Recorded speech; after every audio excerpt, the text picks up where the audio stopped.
اسلام سے پہلے عورت چیز تھی، انسان نہیں تھی، اور جو آزاد عورتیں تھیں انہیں عرب معاشرہ بالکل اس طرح دیکھتا تھا جیسے کسی روبوٹ نے اپنے کنٹرول سے آزادی حاصل کر لی۔ اسلام نے پہلی بار مرد اور عورت کو برابر لا کر کھڑا کیا۔ قرآن حکیم نے پہلی بار فرمایا کہ عورت اور مرد ایک دوسرے کا لباس ہیں۔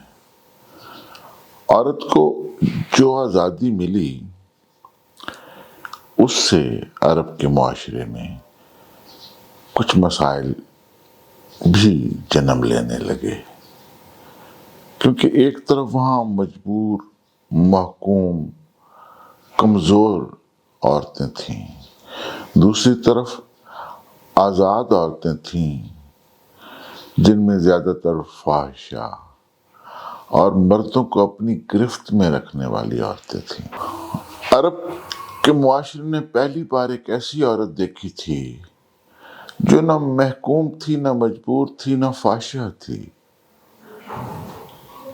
پاکیزہ بھی تھی، آزاد بھی تھی۔ کفار کے لیے ایسی عورتیں ناقابل برداشت تھیں۔ وہاں مردوں کی سائیکی عورت کو ملکیت سمجھنے والی تھی۔ ہر مرد یہ سمجھتا تھا کہ یہ جو میرے گھر کی عورتیں ہیں یہ میری ہیں، ان کی طرف کسی نے دیکھنا نہیں، ان کی طرف اگر کسی نے دیکھ لیا تو میری غیرت پامال ہو جائے گی۔ یہی وہ سائیکی تھی جس کے سبب جب بیٹیاں پیدا ہوتی تھیں تو عرب انہیں قتل کر دیتے تھے۔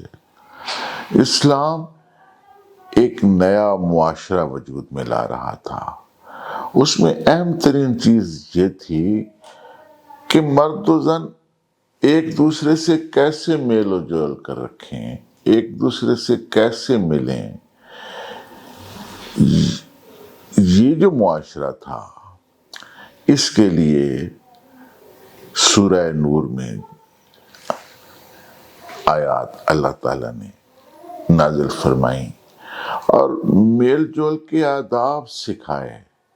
اللہ کی طرف سے ہدایات دی گئیں کہ عورت اور مرد اس موقع پر اپنی نظریں، اپنے اندیشوں کی جگہوں کی حفاظت کریں۔ خواتین نے اگر بناؤ سنگھار یعنی زیب و زینت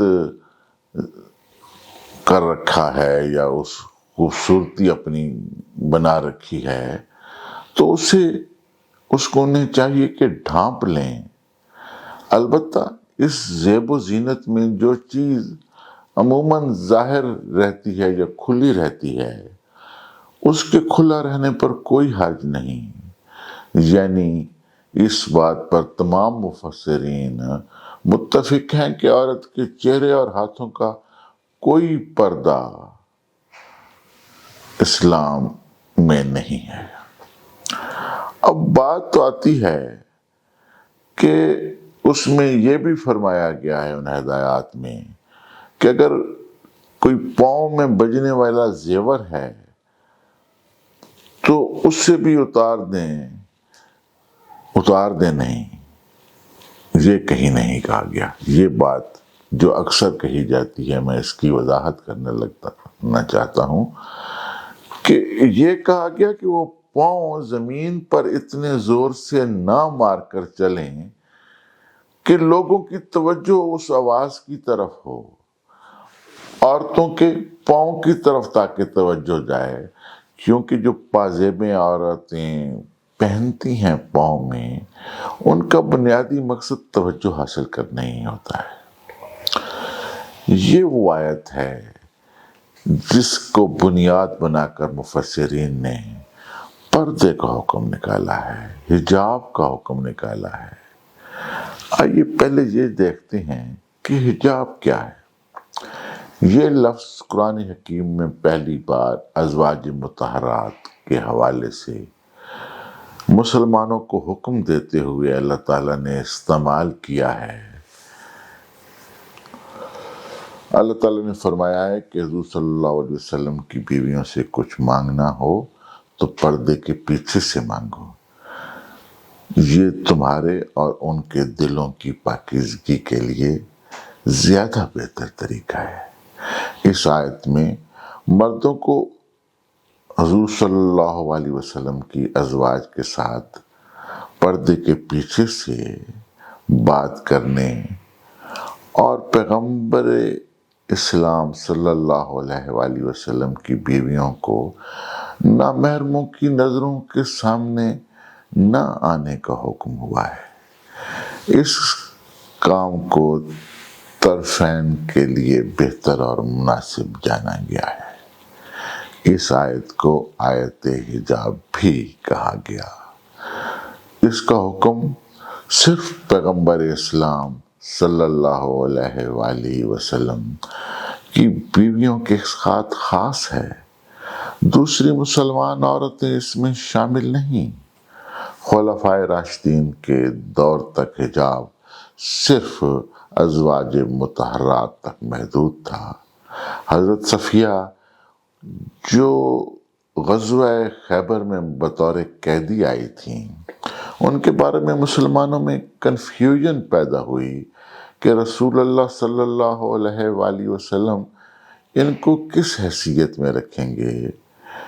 اس پر کہا گیا کہ اگر آپ نے انہیں حجاب کرایا تو وہ رسول اللہ صلی اللہ علیہ وسلم کی ام المومنین میں شامل ہوں گی، وگرنہ آپ کی باندھی ہوں گی۔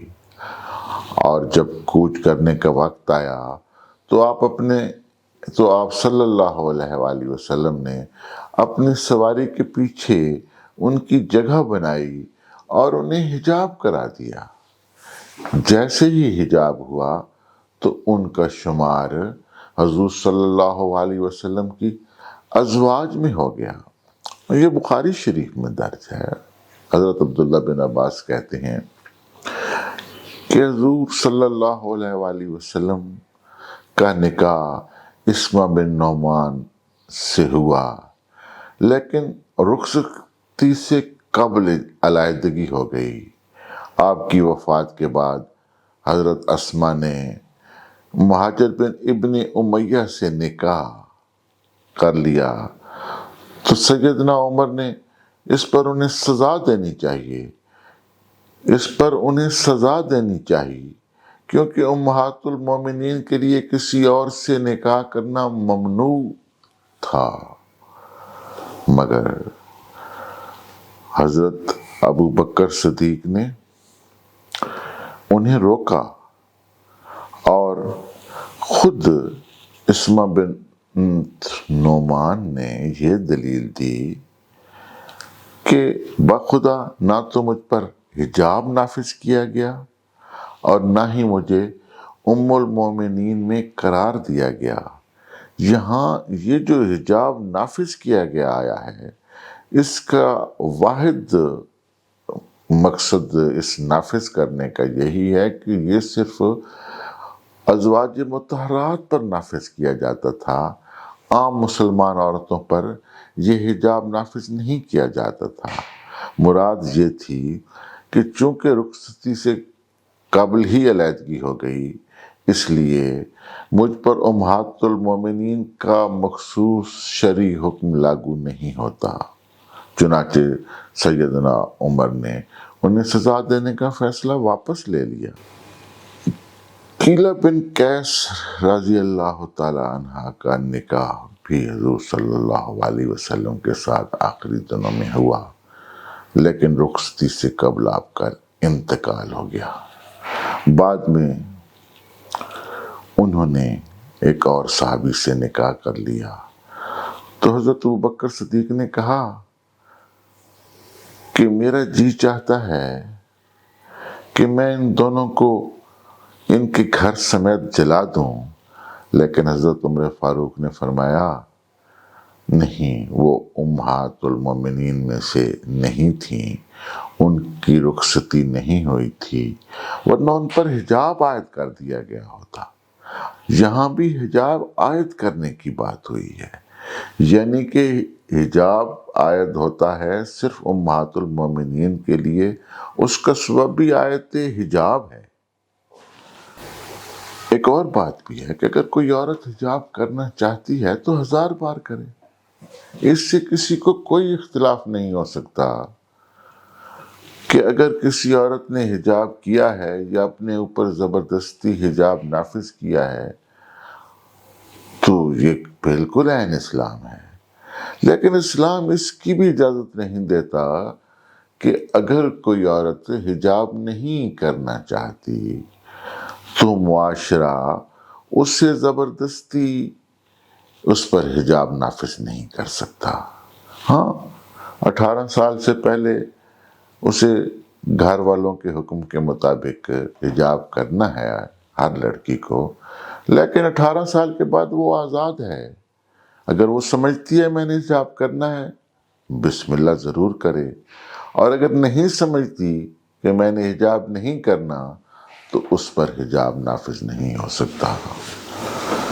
ایک زندہ سماج انسانی کمزوریوں سے مبرہ نہیں ہوتا، جرائم ہوتے ہیں۔ تاریخ اسلام میں ایک اہم واقعہ ایک صحابیہ کے ریپ کا ہے، جو ان کے ساتھ نماز فجر پڑھنے کے لیے مسجد جاتے ہوئے پیش آیا۔